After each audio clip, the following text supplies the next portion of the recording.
Alright class, pull down your pants and... Alright guys, what's going on? Welcome to another video. Today I'm going to talk a little bit about Project Cars 2. Yes, you heard that correctly. There will be a Project Cars 2 coming soon. And by soon I mean it says late 2017, which will most likely be delayed a couple of years, so maybe in around 2035 we should be getting the full game out. So hopefully by then it should be released. Anyway, basically Project Cars 2 is coming out, and okay, listen to this.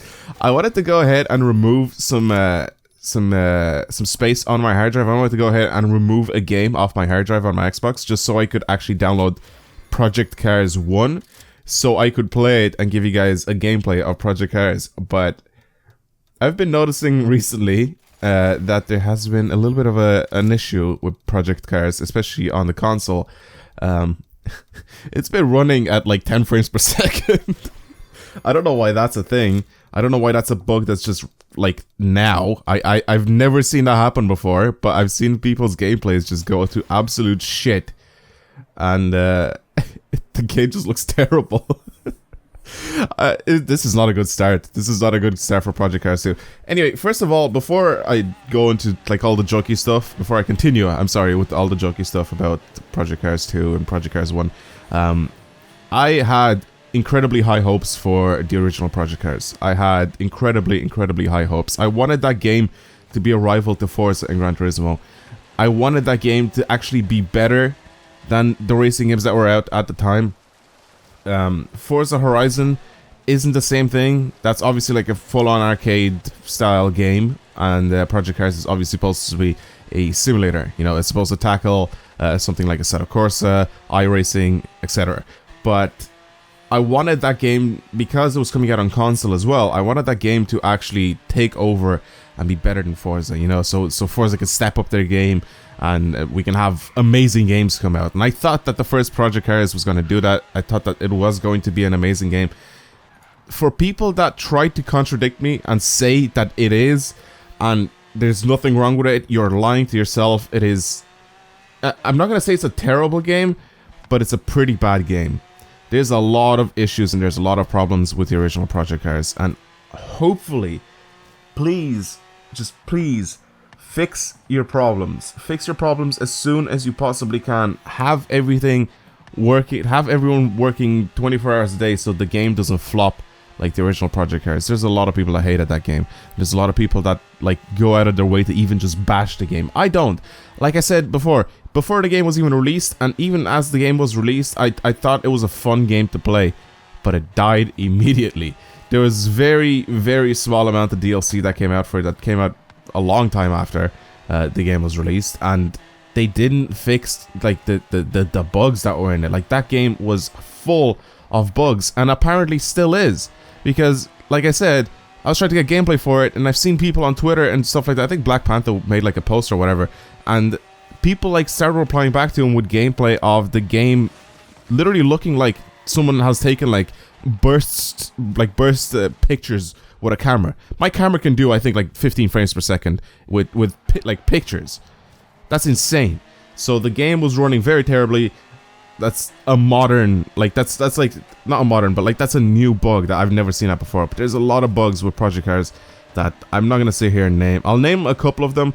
One of them at the very beginning that I've noticed, especially with the game being out on console, I've noticed that if you play with a controller, I'm pretty sure it doesn't do this with the wheel, but if you play with a controller, your car would just randomly lock to one side. So if you ended up turning really hard to the right, for example, and you had to like quickly counter steer so you can lock to the left, it would sometimes lock to one side, like turning. Even though you turn your stick to like the other side, your wheels will still like stay locked on that side, and it would just...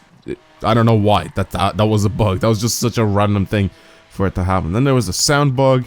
Then there was the suspension of the cars. I don't know what the deal is with that. They felt like there was no suspension. It was just your tire and the chassis, and that's it. Like, there's no suspension at all with the wheel, like where the wheels are. It just felt like the car was completely flat all the time, and then whenever there's like a hump in the track or whatever, it would end up like slipping from the wheels, and that's pretty much it. Like there was no suspension travel, like you couldn't feel like that much. But to be honest, that's playing with a controller. Now, the reason why I'm complaining about this, when I was playing with a controller at the time, yes, I do have a wheel, and yes, I have played the game with the wheel, and yes, there are bugs on the wheel as well. For some reason, if you're fully stopped in one place, you guys have seen the video before. If you're fully stopped in one place, you need, I don't know what to say. Like, you need like 3 people to pull the wheel to be able to make it feel normal. To be able to turn the wheels for some reason. Like that's when you're stopped completely still. There's absolutely 0 cars in the world that you have to do that with. It doesn't matter if you have it doesn't matter if you have power steering or electric steering, or you don't have it at all and it's just full on just full on standard. You shouldn't have it's not that heavy. I know for a fact it's not that heavy. I've driven a car that doesn't have power steering before. I know it's not a race car, but it's not that heavy, and it's not supposed to be that heavy. Like the wheel just locks when you're standing still. It's so difficult to move, and for some reason I don't know why that is. But people are trying to defend this game, saying that I'm bad at the game, and that's why I don't like it. Yes, I am bad at the game, but I don't like it because it's full of bugs. It's stuff that they could have fixed a long time ago, but like they just haven't. Now, people are also complaining about the graphics and stuff like that. I'm not complaining about the graphics. The graphics are actually very, very good. And I know that this game is supposed to be a simulator, but if you guys release a simulator on the console, it should be no different to the way it is on the PC. It should be, like, especially if you release, like I said, a game out on the console, it should be very compatible with the controller. Like, you shouldn't be able to go ahead and like release a game for the console and the majority of the people will have a controller to play this game. Like, think about it. You don't, like, if you want to buy a racing game, you buy a racing game like to have fun with it. At the end of the day, this is a game, right? It's not supposed to be real life. I know you're supposed to simulate real life. I know that's the point, but it is a game at the end of the day, and you should still be able to play it with a controller. It doesn't matter how simulated it is or whatever. If you bring it out specifically on console, it has to have very good controller, like, customization, or controller not dampening, what's the word I'm looking for, like assist. Like, it should be able to be very well assisted, so it works very well on the controller. Why do you think people play Forza still? Forza is easy to play on the controller. People have fun to play on the controller. It's not the best on the wheel, but people still play it on the wheel because it's still fun to do, and it is possible to do it with both. There's no reason for a game to come out on console and be like, nah, you can't play that with a controller.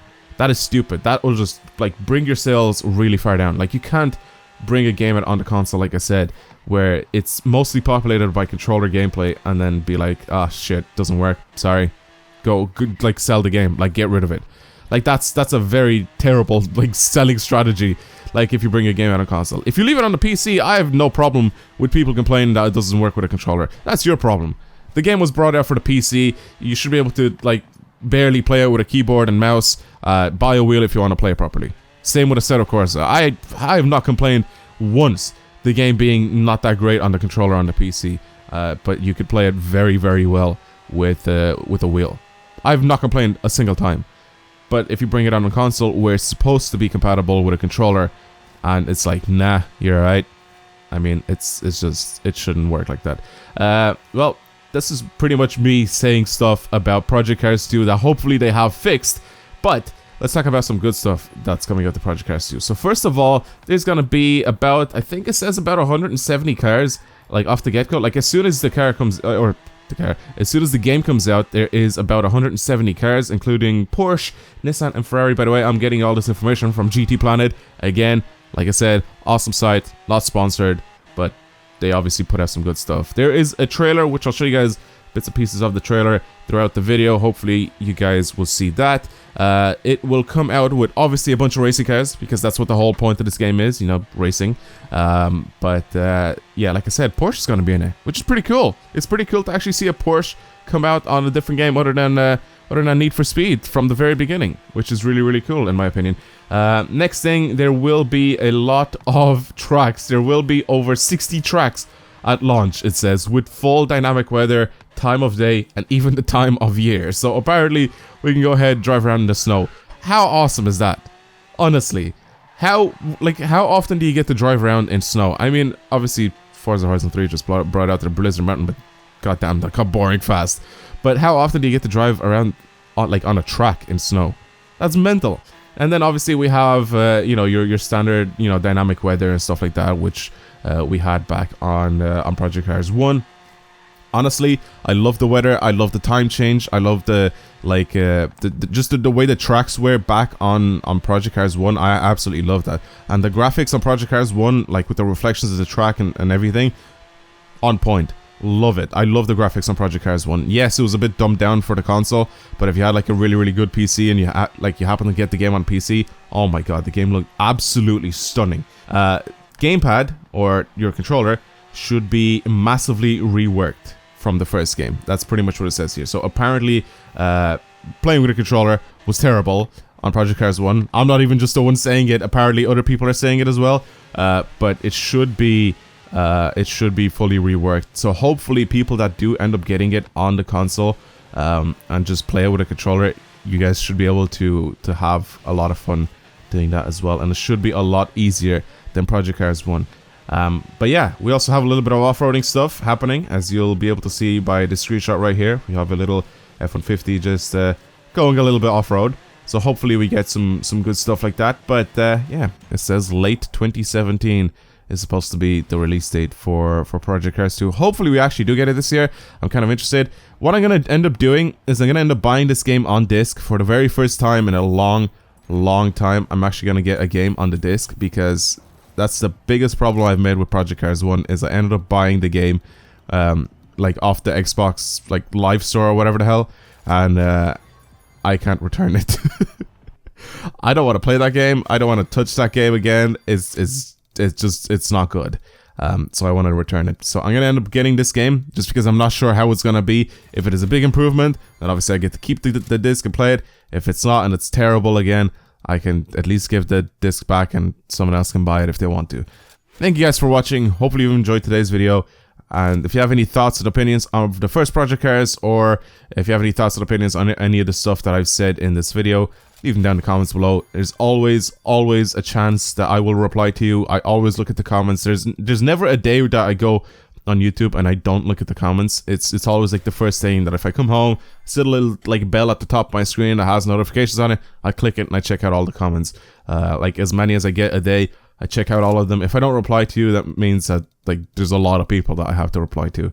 And I also don't just end up replying to everybody anyway. But anyway, that's pretty much it. Thank you again for watching, and I'll see you guys later. Goodbye.